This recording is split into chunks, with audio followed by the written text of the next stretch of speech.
اولاد کے ساتھ ڈھیر سارے مسائل بھی وابستہ ہوتے ہیں۔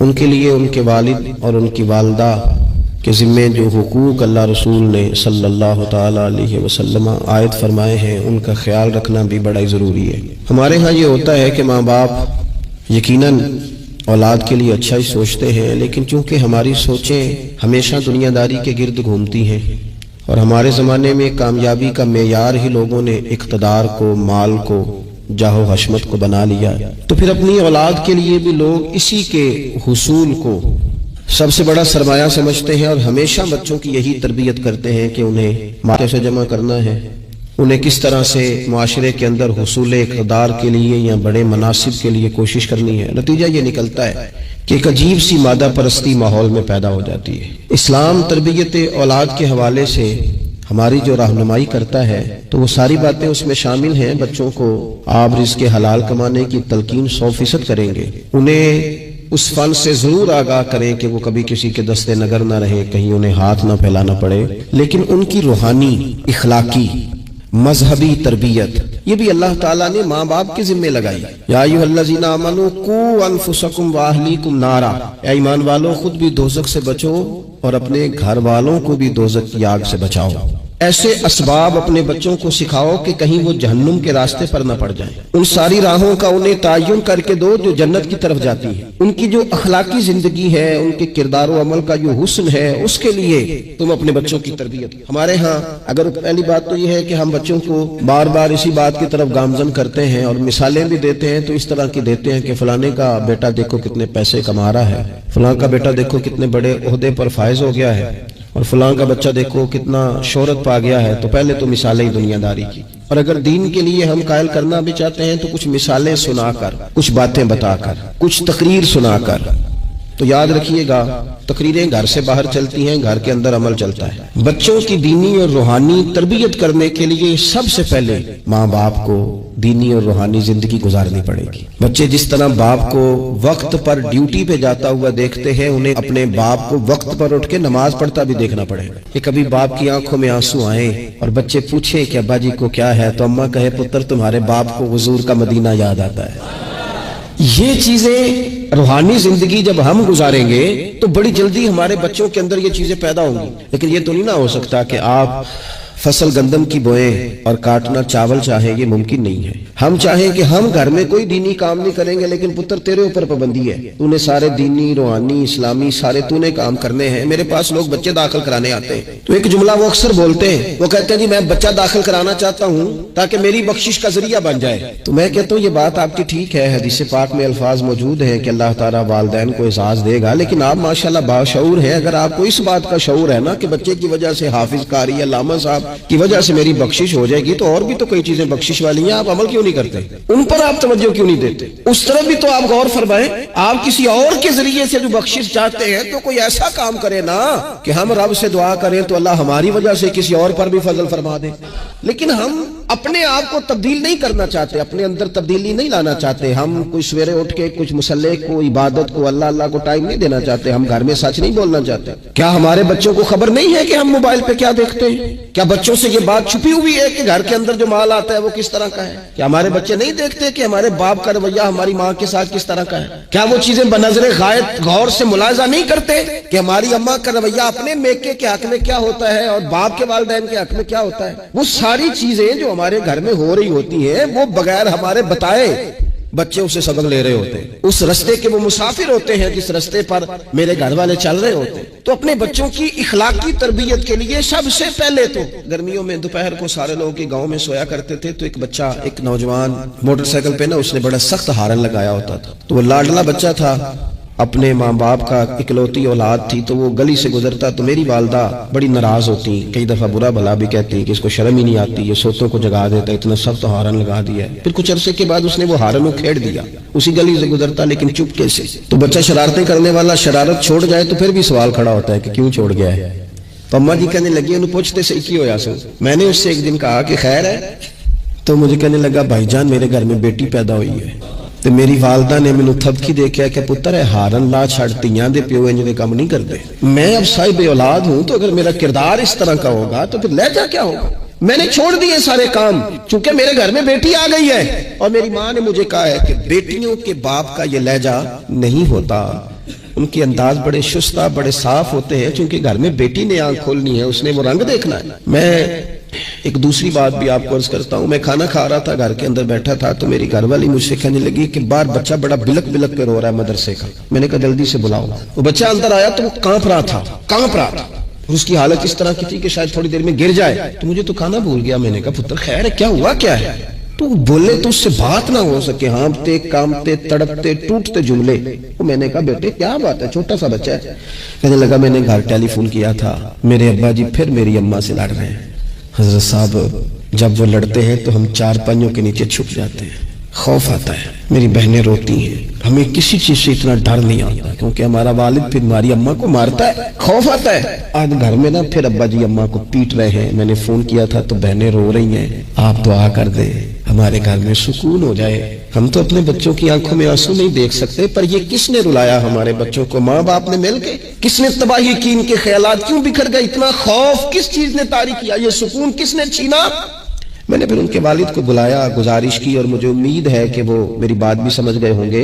میں نے ان کو وہ سارے حالات سے آگاہ کیا کہ آپ کے بچوں کی نفسیات کہاں تک جا رہی ہے، پر میری آپ اس واقعے کے بعد میں سمجھا کہ شاید یہ ایک گھر کا مسئلہ تو نہیں ہوگا، جانے کتنے گھروں میں یوں ہوتا ہوگا، کتنے بچے خوف کی زندگی گزارتے ہوں گے، اللہ جانے اب کیا ہونے لگا ہے۔ تو اپنے بچوں کی اخلاقی تربیت کے لیے، اخلاقی بڑا پیار کرتا ہے باپ اپنے بچے سے، میں صحیح بتاتا ہوں، آپ بڑا پیار کرتی ہے ماں اپنے بچے سے، لیکن یاد رکھنا اس پیار میں کہیں وہ اخلاقی حدود کو کراس نہ کر جائے، کوئی ناجائز بات اس کے منہ سے نکلے کسی کے بارے میں اور آپ اسے قبول کر کے کہیں اسے تباہ نہ کر دے۔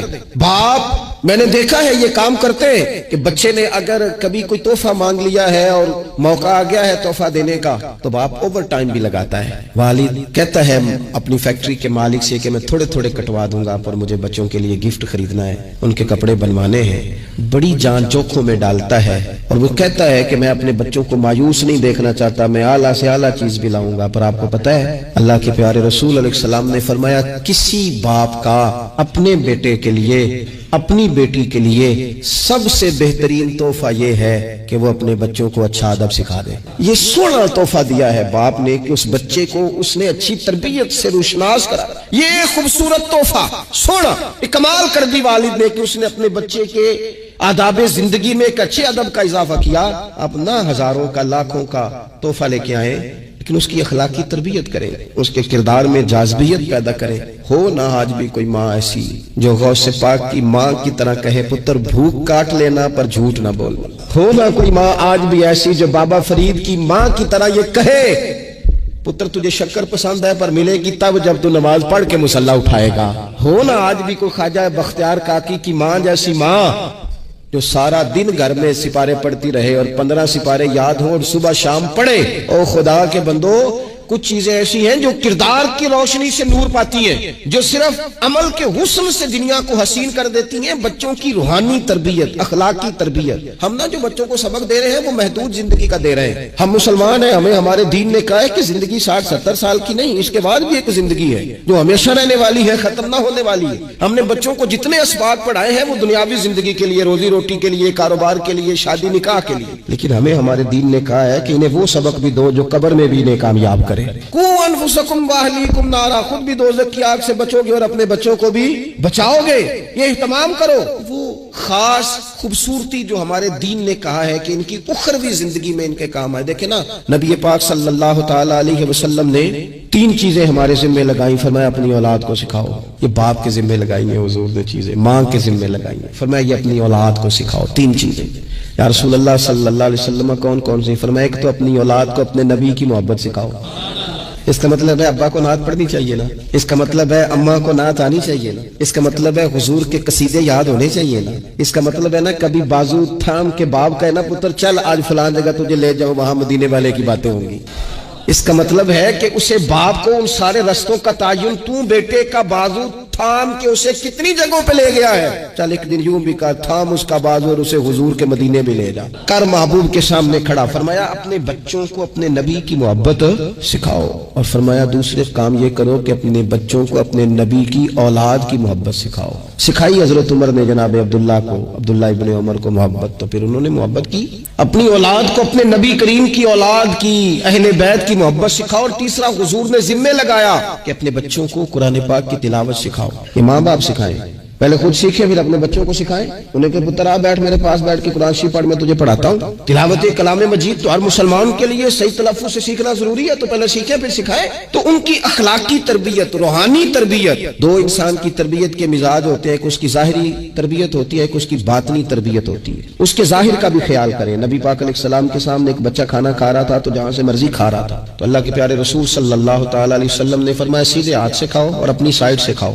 اللہ تمہیں برکت عطا کرے گا. بچوں کو اخلاق کا, آداب کا طریقہ بھی بتایا جائے. ہمارے ہاں نا شادی سے واپس آ کر, محفل سے واپس آ کر بچوں کو ڈانٹا جاتا ہے کہ آج تو آپ نے بڑی انسلٹ کرا دی, آپ کو روٹی نہیں کھانی آئی. تو بھئی یہ بچوں کو آپ ڈانٹے نہیں, یہ تو آپ کو چاہیے تھا کہ اس سے پہلے سکھایا جاتا کہ کھانا کیسے ہے, بیٹھنا کیسے ہے, جانا کیسے ہے, کسی سے سلام کلام کیسے کرنا ہے. یہ ڈانٹنے کی بات ہے. یا استاد کو چاہیے تھا کہ اپنی کارکردگی پر غور کرتا, بجائے اس کے کہ اپنی کارکردگی کو دہرایا جائے. الٹا آپ اس شخص کو ڈانٹ رہے ہیں جس جو زیر تربیت ہے. اور پھر بعض اوقات یہ ہوتا ہے کہ بچوں کو اس طرح ڈانٹا جاتا ہے, ہمارے صوفیاء نے لکھا ہے جب بچے پہ غصہ آئے تب اسے سزا نہیں دینی, ایک دن بعد سزا دو یا کچھ گھنٹوں کے بعد, اس لیے کہ غصے میں جو سزائیں دی جاتی ہیں وہ حد سے کراس کر جاتی ہیں.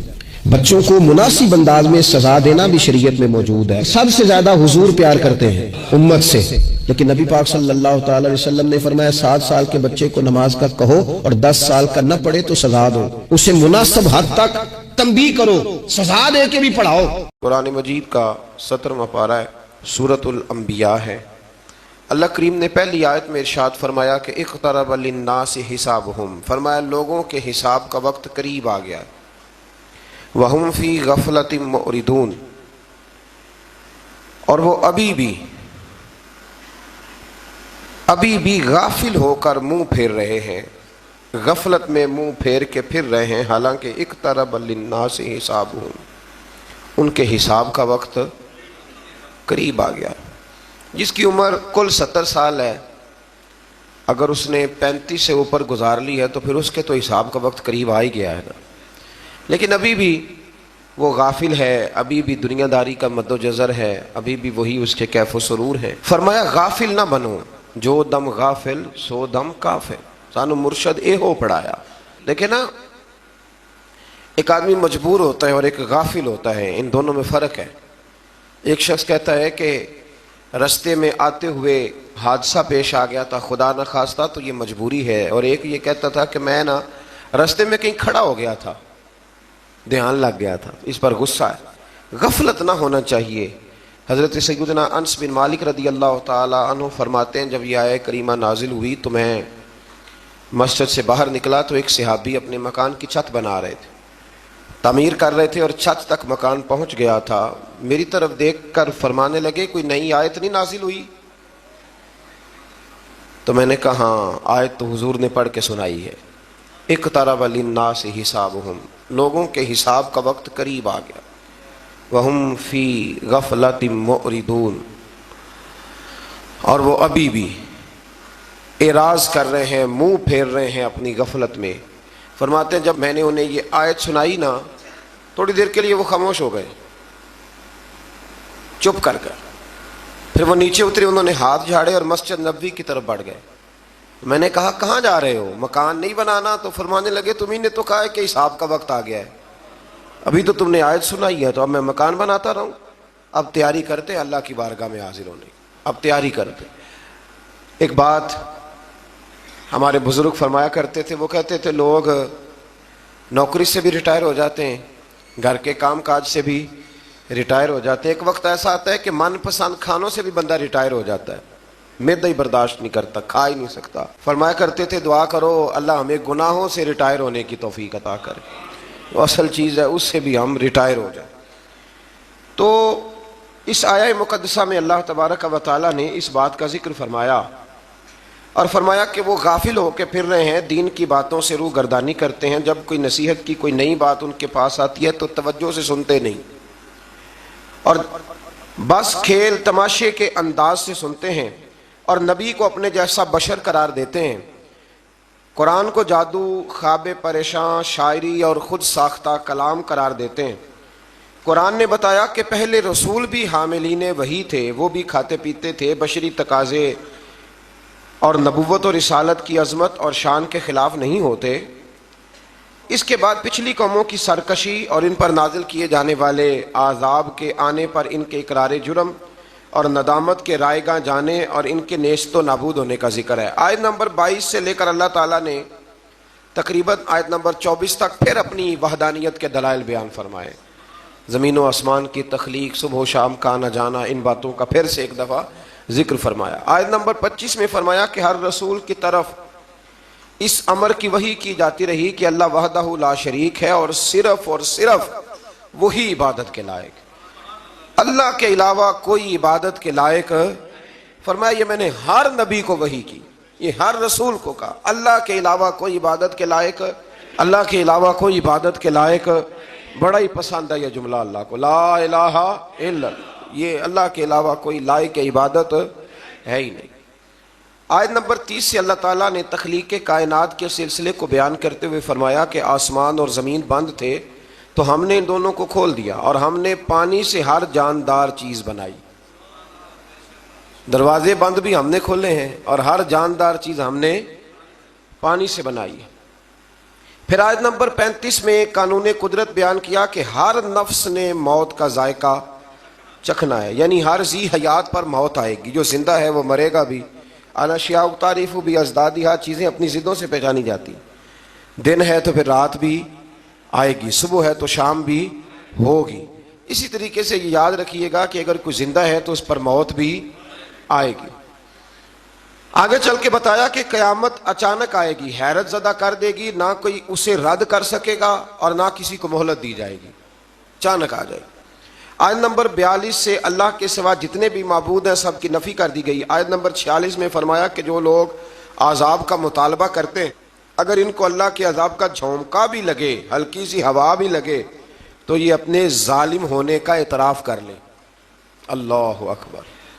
آیت نمبر 47 میں فرمایا کہ قیامت کے دن عدل کا ترازو قائم ہوگا اور کسی پر کوئی ظلم نہیں ہوگا، ہر ایک کا رائی کے دانے کے برابر بھی کوئی عمل ہوا تو وہ ریکارڈ پہ آئے گا۔ آیت نمبر 51 سے ایک بار پھر ابراہیم علیہ السلام کا ذکر ہے کہ وہ اپنے چچا اور قوم کو بت پرستی پر ملامت کرتے رہے اور کہتے رہے کہ اللہ کی قسم تمہارے پیٹھ کے پھیرنے کے بعد، جانے کے بعد تو میں تمہارے بتوں کے ساتھ خفیہ تدبیر کروں گا۔ تدبیر بڑی شاندار کی حضرت ابراہیم نے۔ جب قوم ساری میلے پہ چلی گئی نا تو آپ نے کلاڑا لیا اور چھوٹے سارے بت کاٹ دیے۔ ایک ہوتا ہے محبوب سے محبت کرنا اور ایک ہوتا ہے محبوب کے دشمن سے نفرت کرنا، یہ بھی بڑا ہی ضروری ہے۔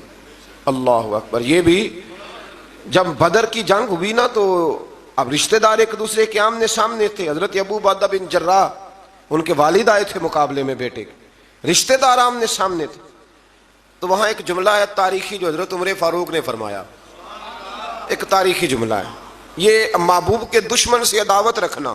اعلیٰ حضرت فرماتے ہیں دشمن احمد میں شدت کیجئے، ملحدوں سے کیا مروت کیجئے، اور شرک ٹھہرے جس میں تعظیم حبیب، اس برے مذہب پہ لعنت کیجئے۔ ہماری بھائی زمین ہی کوئی نہیں تو کسی کا رٹا کیا ہوگا، جائیداد ہی نہیں تو جھگڑا کیا ہے؟ جھگڑا تو صرف اتنا ہی ہے کہ محبوب کے بارے میں کچی بات نہ کرو، کمزور بات میں اتنی سی بات ہے۔ وہ کسی نے کہا تھا سیاست دے جھگڑے اساں چھوڑ دیتے تے دولت دے جھگڑے اساں چھوڑ دیتے، محبت دا جھگڑا ہے، چھڑا کوئی نہیں سکتا، یہ محبت دا جھگڑا ہے، اینو چھڑا کوئی نہیں سکتا۔ تو حضرت عمر فاروق نے بڑا تاریخی جملہ کہا، فرمانے لگے یا رسول اللہ صلی اللہ علیہ وسلم، یہ لوگ ایک دوسرے کے رشتہ دار آمنے سامنے ہیں تو پریشانی ہو رہی ہے، حضور آپ حکم کریں، میرا ماموں بھی آیا ہے یہاں لڑنے کے لیے، تو آپ مجھے حکم دیں، میں ماموں کی گردن لے کے آتا ہوں، آپ ہمیں حکم دیں، خود ہم اپنے رشتہ داروں کو ہاتھوں سے قتل کریں گے، اس لیے کہ ہمارے نزدیک رشتہ وہی ہے جو محمد عربی کی محبت والا رشتہ ہے۔ تو یہ یاد رکھ لیں کہ یہ بھی ایک بہت بڑا اعزاز ہے کہ آپ کو دشمن پر غصہ ہے، وہ بھی عجیب انسان ہے جسے دشمن پہ غصہ ہی نہ آئے۔ اللہ نے قرآن میں کہا، میں سورہ توبہ میں آپ کو سنا آیا ہوں کہ فرمایا محبوب یہ منافق تیرے بے ادب ہیں، تو اگر 70 بار بھی کہے گا تو میں پھر بھی ان کو معاف نہیں کروں گا. اللہ سے بڑا تو رحم کرنے والا کوئی نہیں نا, اللہ سے بڑا تو کوئی نہیں نا. تو اگر رب کچھ لوگوں پہ جلال کرتا ہے تو یہاں بہت سارے لوگوں کو زیادہ انسانیت نظر آنے لگ جاتی. وہ کہتے ہیں جی انسان ہے, او خدا کے بندے, انسان وہ ہوتا ہے جو رسول اللہ کا ادب کرتا ہے صلی اللہ ہو. تو حضرت ابراہیم کو بڑا ہی غصہ تھا. یار آپ تھوڑا سمجھیں, یہ ایک ایسا پہلو ہے جس کی بڑی ضرورت ہے یہاں, آپ غور فرمائیں. علامہ اقبال نے کہا یہ دور اپنے ابراہیم کی تلاش میں ہے, صنم کدا ہے جہاں لا الہ الا اللہ, اور بہار ہو کے خزاں لا الہ الا اللہ, خودی کا سر نہاں لا الہ, خودی ہے طے کے فضاں لا الہ الا اللہ. تو اب وہ بت کیا کر سکتے تھے؟ اللہ کے پیغمبر کا غصہ دیکھیں, فرمایا میرے رب کے شریک بنتے ہو, حالانکہ بت بنے ہوئے ہیں نا بت. وہ شیخ سعدی نے مثال لکھی ہے, سوکنوں کی بات سناتے ہیں تو کہتے ہیں کہ ایک شخص نا مٹی کی بیوی بنا کے نا تو اس پہ دوپٹہ ڈال کے اپنی بیوی سے کہنے لگا یہ تیری سوکن ہے. تو شام کو واپس گھر آیا تو اس نے مٹی کی عورت بھی ساری توڑ ڈالی تھی. یہ غصہ ہوتا ہے نا اپنے شریک پہ. تو کہا حضرت ابراہیم نے میرے رب کے شریک بنتے ہو, تو سارے چھوٹے چھوٹے بت توڑ دیے, پاش پاش کر دی, اور جو بڑا بت تھا اس کی گردن پہ کلہاڑا رکھ دیا. تو شام کو وہ آئے تو کس نے کیا یہ حال؟ تو کہنے لگے اسی نے کیا جو روز ان کے بارے میں ہمیں بتلاتے تھے. بلایا حضرت ابراہیم کو, تو حضرت ابراہیم فرمانے لگے بڑے ہی بیوقوف ہونا, بڑے ہی بیوقوف ہونا, ان خداؤں کو پوجتے ہو جو اپنے آپ کو نہیں بچا سکے, بڑے ہی پاگل ہو نا تم, بڑے ہی پاگل ہو. اور پھر کہنے لگے کہ وہ جو تمہارا بڑا معبود جس کو تم مانتے ہو نا معاذ اللہ, اس کی گردن پہ میں نے کلہاڑا رکھ دیا, اسی سے پوچھ لو کس نے مارا ہے. تو وہ کہنے لگے بت تو نہیں نا بولتے. تو فرمانے لگے آؤ پھر میرے رب کا کلمہ پڑھو, جو بولتا ہے تو پھر قرآن کی آیتیں ارشاد فرما دیتا ہے.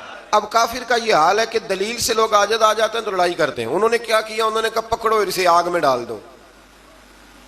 آگ جلائی, اور اس کی وسعت اتنی زیادہ تھی کہ اوپر سے کوئی پرندہ بھی گزرتا تھا نا تو وہ بھی نیچے گر جاتا تھا جل کے.